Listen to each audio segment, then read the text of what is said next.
그리고 나서는 이제 정전기 부분을 이제 한번 보도록 합시다.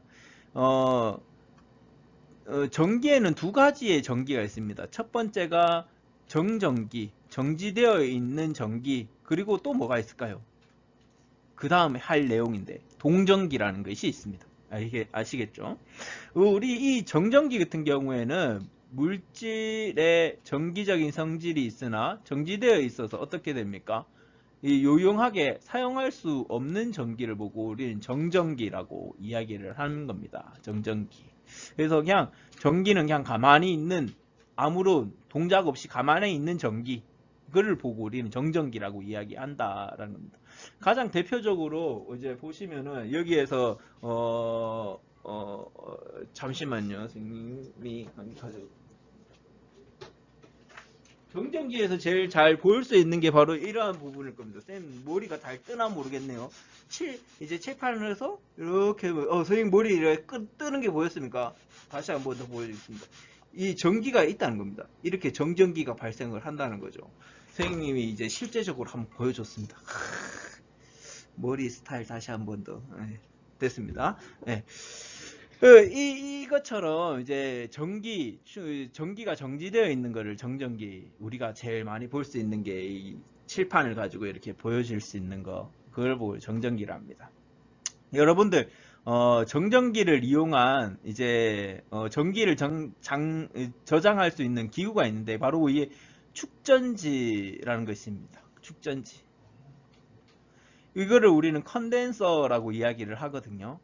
이거 여러분들 이제 쌤이 최근에 전기 뭐 자동차에 관련돼 가지고 좀 이제 보고 있는데 이 축전기가 전기 자동차에 이제 사용이 되더라고요. 나중에 돼서 선생님이 한번 자세하게 만나서 한번 이야기를 해주도록 하겠습니다. 이게 좀 중요합니다.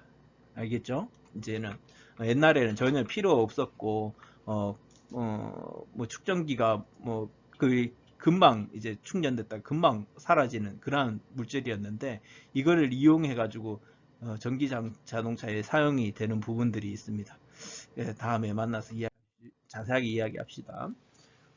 실제적으로 이제 정전기가 있다면은 다이나믹 일렉트로닉이라고 해가지고 동전기, 움직이기 시작하는 전기가 있습니다. 우리는 이 움직이는 전기로 인해 가지고 어떻게 전기가 흐르는 것을 알 수가 있는 거죠. 전류가 흘러 유용한 일을 하는 전기의 상태라고 이야기를 하는 겁니다. 우리가 전기의 3요소라고 이야기를 했을 때 전류, 전압, 저항이라고 해가지고 V는 IR 뭐 이런 식으로 해서 아무 생각 없이 중학교 때 외웠습니다. 선생님도 별반 다르지 않습니다. 아무 생각 없이 V는 IR을 외웠습니다.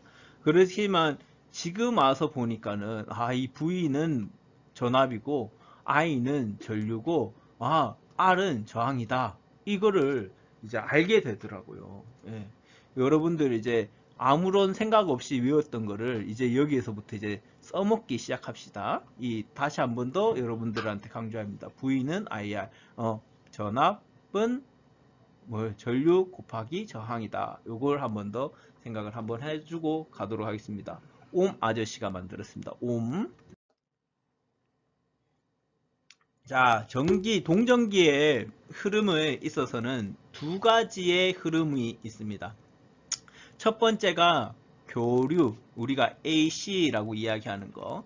그 다음은 직류, 우리가 DC라고 하는 겁니다. 첫 번째 교류가 시간의 흐름에 따라서 어떻게 전류와 전압이 계속해서 변하는 것. 이것이 바로 우리 교류 흐름입니다. 그래서 그래프로 나타내니까 이러한 이제 그래프가 나타나지기 시작하는 거죠.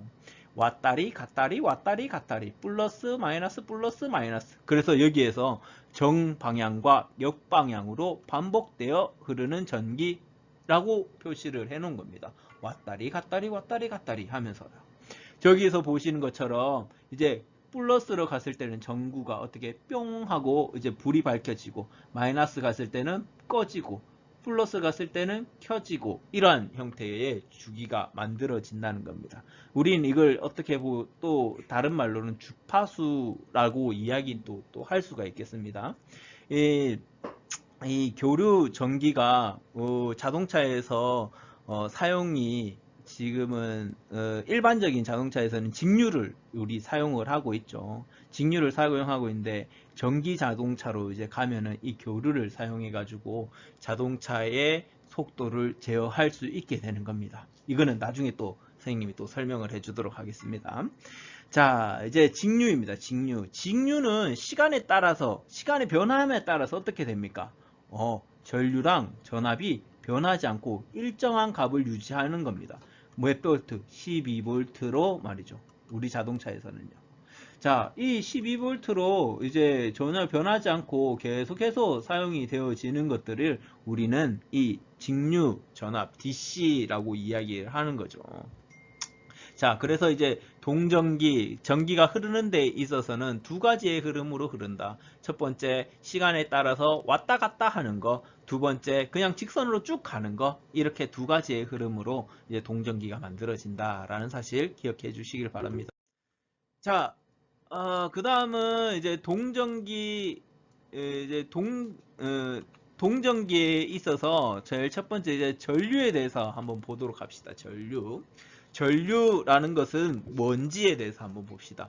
우리가 이제 전기의 3요소를 했었죠. 전류, 전압, 그리고 저항 이렇게 이야기를 했었는데 요것들에 대해서 오늘까지는 이제 다룰 예정입니다. 그리고 나서는 다음 시간에 다음 주에는 개강을 했으면 좋겠는데 그럼 어쩔 수 없이 개강이 안 된다면은 이제 다음 주에는 좀 더 이제 다른 것들을 이제 전자 부분에 대해서 이제 다루게 될 것 같습니다. 오늘은 이제 전류라는 거는 자유전자가 도선을 통해서 흐르는 것, 이동하는 것, 근데 얼마만큼 이동하느냐를 나타내는 게 바로 전류라는 거죠. 전류. 전기가 많이 흐른다라고 이야기하면 전류가 높다. 전기가 많이 흐르지 않는다. 그럼 전류가 낮다라고 표시를 하는 거죠. 그래서 전류는 정기적으로 할 수 있는 일의 양을 표현한 것이다 라고 이야기하고 있는 겁니다. 전류가 많이 흐르면 일은 어떻게 많이 하게 되고 전류가 적게 흐르면 어떻게 일은 적게 하게 되는 겁니다. 우리 기호로는 여기에 보시는 것처럼 I를 쓰고 있습니다. I. 자, 그리고 나서는 단위를 보면은 A라고 써가지고 여기를 암페어라고 쓰는 겁니다. 암페어라고 읽습니다. 자, 그 다음은 이제 봅시다. 이제 전류에 있어서는 세 가지 작용을 하게 됩니다. 우리 자동차에서 이 세 가지 작용을 모두 다 사용을 하고 있습니다. 첫 번째가 발열 작용입니다. 열을 낸다는 거죠. 어떻게 열을 낼까요? 저항체를 만나게 되면은 이 놈이 열을 내게 되는 겁니다. 그래서 도체 내에 전류가 흐를 때 저항 R이라는 거죠. 저항을 만나게 되면 열이 발생하는 것을 우리는 발열 작용이라고 이야기하는 거죠. 이것을 나타내는 것이 바로 우리 엉뜨 혹시 아십니까? 엉덩이 뜨겁다. 엉뜨. 그걸 이제 쌤 그걸 뭐라 그러죠? 엉뜨? 열선 시트. 예. 경구쌤이 이야기해줬습니다. 예. 열선 시트가 바로 거기에 가장 대표적으로 볼 수 있는 거죠. 좋습니다. 엉덩이 뜨끈한 게 그거 있으면 좀 잠이 오는 그러한 거. 그리고 이제 전구 이런 것들이 발열 작용이라고 볼 수 있습니다. 두 번째는 화학 작용입니다. 화학 작용은 우리가 너무나도 이제 잘 봅니다. 이제 배터리 하는 축전지 이 부분에 대해서 이제 전해에게 전류가 흐르면서 화학 작용이 이제 발생하게 되는 축전지, 배터리 이런 것들이 또 이제 화학 작용이라고 할 수 있겠죠. 그 다음 이제 자기 작용입니다. 자기 작용 같은 경우에는 자석이 되는 작용입니다. 여러분들 너무 뭐 자기 하면서 여자친구가 갑자기 생각나고 이러시면 안 됩니다. 여기에서 자기 작용은 전선이나 코일에 전류가 흐르면서 자기 현상이 자석이 되는 현상이라고 생각하시면 됩니다. 그것이 발생을 하는 것이 바로 자기작용이지 여자친구랑은 전혀 상관이 없는 겁니다. 여러분들 아시겠죠? 자, 그래서 이제 전동기, 모터라는 겁니다. 모터. 그래 발전기, 경음기, 그리고 변압기 이런 것들에 사용되는 게 바로 자기작용입니다. 그래서 전류의 3대 작용을 모두 다 사용하고 있는 것이 이 자동차라고도 볼 수가 있겠죠. 자, 그 다음은 한번